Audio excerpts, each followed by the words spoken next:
प्रत्यक्ष कृती करावी लागेल, तुम्हाला याच्यावर हरकती घ्याव्या लागतील आणि आम्ही त्या हरकती आमच्या समता परिषदेच्या याच्यामध्ये तर त्याबद्दल आम्ही निश्चितपणे विचार करून योग्य प्रकारे पुढची आम्ही कारवाई करू. एक आहे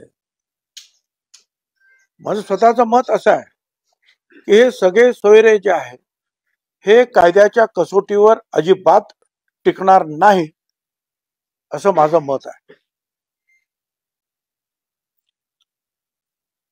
यामध्ये मराठा समाजाला सुद्धा मला त्यांच्या निदर्शनास आणून द्यायचं आहे. हे ठीक आहे की तुम्ही ओबीसीच्या 17, 18, 19% जे काही आरक्षण शिल्लक राहिलंय त्याच्यामध्ये येण्याचा आनंद तुम्हाला मिळतोय, तुम्ही जिंकलात असं तुम्हाला वाटतंय. पण तुम्ही दुसरी एक बाजू लक्षात घ्या, या 17% आता जवळजवळ 80-85% लोक येतील. म्हणजे शेड्यूल कास्ट शेड्यूल ट्राईब तर वेगळे आहेत, पण हे 54%, तुम्ही 20% जरी म्हटला तरी ते 75% हे सगळे जे आहे एकाच ठिकाणी येते. ईडब्ल्यूएस खाली तुम्हाला आतापर्यंत जे केवळ 10% आरक्षण तुम्हाला मिळत होतं की ज्याच्यामध्ये 85% आरक्षण, त्या 10% मधलं 85% आरक्षण मराठा समाजाला मिळत होतं, ते आता यापुढे मिळणार नाही. ओपन मध्ये जे उरलेले 40% होते त्याच्यामध्ये तुम्हाला परत आरक्षण मिळत होतं, ते सुद्धा तुम्हाला आता मिळणार नाही.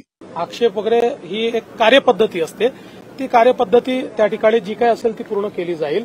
आणि भुजबळ साहेबांना देखील मी या निमित्ताने अतिशय स्पष्टपणे सांगू इच्छितो की कुठल्याही प्रकारे ओबीसींवर अन्याय होईल असा कुठलाही निर्णय राज्य सरकारने घेतलेला नाही.